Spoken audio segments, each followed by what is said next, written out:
চলাফেরার ক্ষেত্রে সাপোর্ট না থাকা।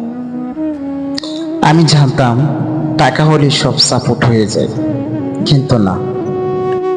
বাস্তবতা আমাকে বুঝিয়ে দিল টাকার থেকেও বড় সাপোর্ট একজন গাছদাতা বাবা পাশে থাকা। ভাগ্যের কি পরিহাস, পাশে বাবাও নাই, টাকাও নাই, বয়সও কম, হ্যাডামও নাই। সর্বদিক দিয়ে দুর্বল বিদায় কাছের মানুষগুলো গুরুত্ব দেয় না, অবহেলা করে। যে মানুষটাকে একবার ফোন দিলে সাথে সাথে রিসিভ করতো, সেই মানুষটা ইচ্ছাকৃতভাবে ফোন রিসিভ করে না, কারণ আমি দুর্বল।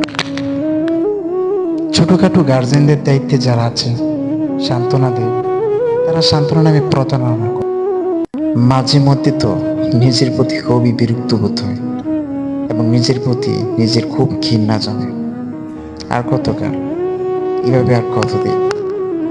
কখন জীবন নামক শব্দটার সমাপ্তি ঘটবে?